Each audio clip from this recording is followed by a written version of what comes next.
Absolute banger. Coming up this weekend at lightweight, we have Poland's former KSW champ. He is the gamer, Mateusz Gamrot, and he's taking on a man who dropped Carlos from his first name. We got him. It's Diego Ferreira. And if you wanted the king and the unranked champion, well, listen, I mean, I hate to go with a Brazilian vibe, but Leonardo Santos until he got finished in, well, his last two fights. Or you could go with a mixture of different fighters. I mean, we talked about it earlier on this card in Raoni Barcelos. But, Matt, for Diego Ferreira, he was that guy, and he was kind of one of those unranked champs. Now, how did his first fight against Beneil Dariush go? Well, he lost that fight. Then he lost to Dustin Poirier by finish. But then after that, he beats Olivier Aubin-Mercier, Jared Gordon, Kyle Nelson, Rustam Khabilov, who just everybody thought he was unbeatable for the longest time. He fought Benson Henderson in a UFC main event. And Meerschaert Taisumov and beat him. And listen, Meerschaert was another one of those uncrowned champs. Legs built out of tree trunks and stone and whatever else you want to throw in there. Beat him in that fight. Looked amazing at UFC 242 because Meerschaert, believe it or not, was like this giant enigma. Nobody wanted to fight Taisumov, especially not in Abu Dhabi. And listen, Diego Ferreira takes the fight, passes that with flying carpets, as Ricky would say. And then against Anthony Pettis at UFC 246, he goes out there and submits him. So all of a sudden, the man himself, Diego Ferreira, is way up here with the fans. The guy is later in his career, but listen, age is but a number for this guy. Fights Beneil Dariush and loses by split decision.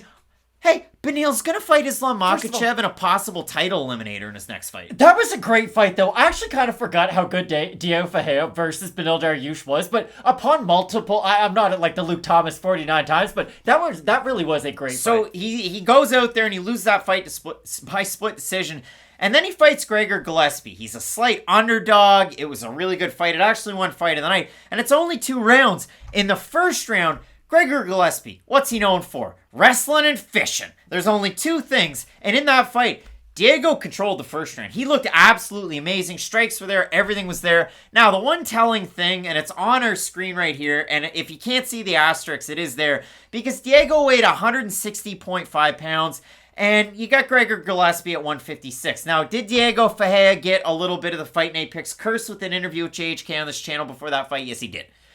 But he missed weight, and it paid in that second round because the high pace, the weight, just everything all together, it fell apart, and he fell off a friggin' cliff in the second round of that fight. I hate to phrase it in this way, but I really think it's the only way I can.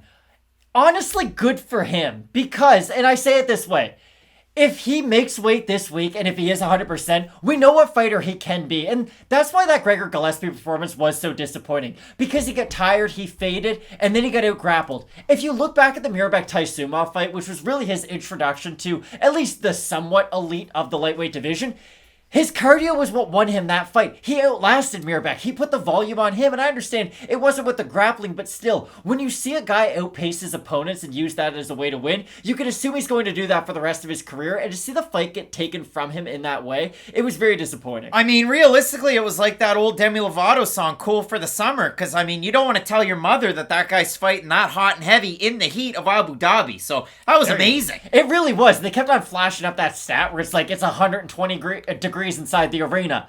That wouldn't be fun to compete at whatsoever. But this is what I will say about Diego Ferreira. He's a better grappler in the first round, I do believe, than Mateusz Gamrot. I actually do think, hear me out, if he can get in the top position, we've seen what he's been able to do against other high-level grapplers. He is not somebody you want to get stuck underneath of.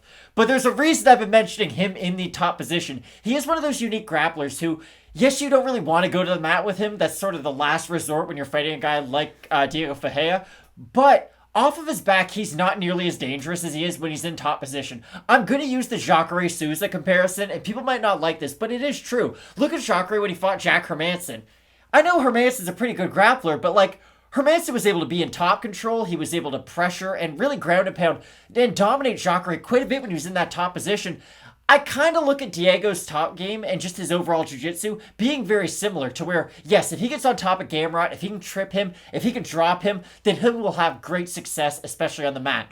But when you look at Gamrot and really his unorthodox wrestling and just his wrestling game as a whole, I don't know if Ferreira is going to get that opportunity. And I really only think Diego's chance of getting this to the ground, if it's going to be his decision, is if he's able to drop Gamrot early on. If you look at Mateusz Gamrot, and the reason I look down, I want to make sure I'm right. If you go into Fangraphs, you're a big baseball fan, you look at prospects or even top players, you got your little ratings and your values out of 60. If you look at Mateusz Gamrot, and I go with, listen, this is where I'm tying it into baseball. I threw it out there last week, and I said, oh, so-and-so is a 5-tool player, like Mike Trout. And there are 5-tool players in all sorts of different types of sports. I mean, look at, this is a poor one, Bo Jackson. In every single sport he wanted to play. But no, look at certain players. I mean, LeBron James, can he do it just about everywhere? Sure. Is he the best three-point shooter? Maybe not, but he's pretty darn good at it. So for Mateusz Gamrot in the striking, if I'm rating it out of 60, I'd say he's a 40, maybe a 45.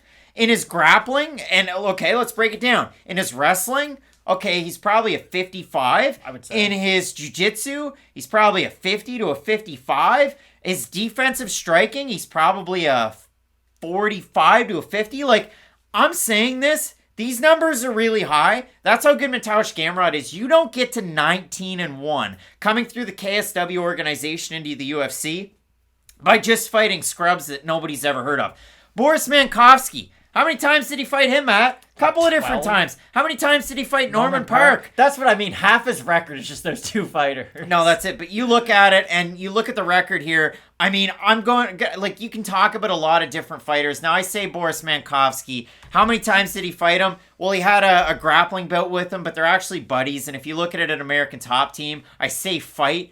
If you're going to have him in around your corner and in at the gym, you're going to be going at it. Did they fight as pros? No. But Norman Park, many times. He beat Kleber Quique Herbs to... I freaking wish that guy fought more, because he's such a fun fighter to watch. Marian Zilkowski, I mean, we can go through this record and not poke holes, but point to the reason why this guy's such a good fighter, and then to look at his last two fights. Beating Hot Sauce the way that he did Scott Holtzman, but beating Jeremy Stevens in the first round by Kimura, like... Mateusz Gamrot with his ankle picks and everything else he can do. This guy's a special fighter. He is a special fighter, but I think we have to temper our expectations just slightly, and I want to say it for these reasons. Against Guram, he did get dropped a couple of times when he fought a superior striker. I understand, but even against Scott Holtzman, like, Holtzman was able to hit him with some good power shots in the feet. Like, he was at least able to get from point A to point B. That's the only part of Gamrot's game that I don't think is on the level of everything else that you laid out. I worry about his defensive striking because he doesn't roll with shots at all. If you hit him, he feels the 100% force of your strike. And I know that these are things that we normally look at when we're talking about unranked fighters, but he's 19-1, and he is a champion of a major organization outside the UFC. So I don't look at Gamrot like I do look at a normal unranked fighter. I'm just saying, I think he's going to start fighting guys with numbers next to their names if he is able to win this weekend. And I think that there are a few holes in his game when he starts to fight those upper echelon guys. Like, if he fought Justin Gaethje, do I really think he'd be all that comfortable striking with him at range? I don't think so at all. It's just, the one hole I would say Gamrot has in his game is that he's taken a lot of damage throughout his career. Look at the Park fights. Even in KSW, he kind of has that Justin Gaethje-ism in him where he's better than his opponent, but for the crowd, he can make it seem a little bit closer just because he is that kind of fighter. Gamrot has taken a lot of damage in his young career, and I do worry about that.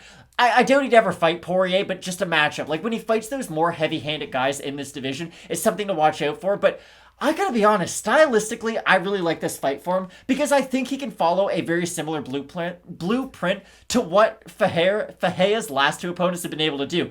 Beneil Dariush, did he win every grappling exchange? No, but he did prove that if you take down Diego, you can have success.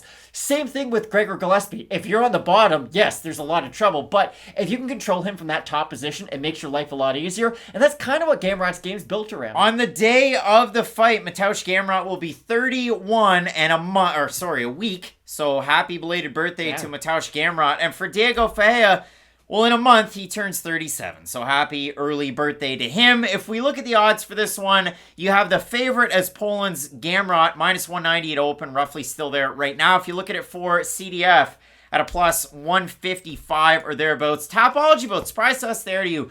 I'm going to say 70% Gamrot over under. I'll say they're slightly above. Look at that. 864 total votes, 89% Gamrot, 46% by decision, 40% by knockout for the 11% that have Ferreira. 66% by decision, Matt.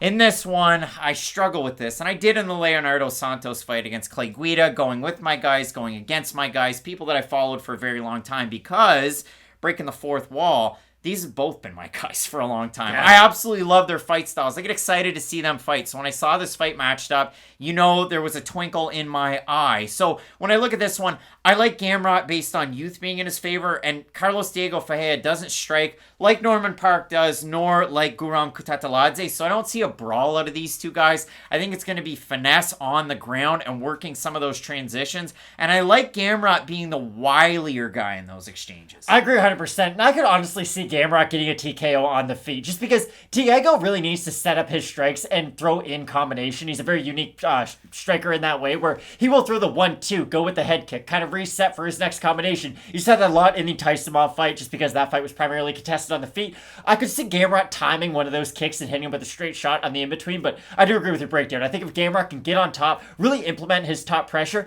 make Ferreira feel your top pressure though, because if you just go in there trying to lay on top of him, maybe burning this round, his cardio won't be as bad as you think it is. Whereas if you put a pace on him, really make him work out of bad positions, he will be a lesser fighter as the fight goes on. And I don't see that being the case for Gamrot. Big time fight coming up this weekend. Will it be a return to form for Carlos Diego Ferreira, better known as Diego Ferreira these days, or will Poland's Gamrot get the win with a third in a row? Matt, both of us going with Gamrot to get the win in this fight. You let us know down below who you have. And man, we get some big fights coming up on the rest of this card. Wonderboy taking on Bilal Muhammad in the co-main in the main event. You have Derek Lewis taking on the man himself, Chris Daukaus. You're not going to want to miss. Keep it locked in with Fight Night Picks. We always say, let's get into it.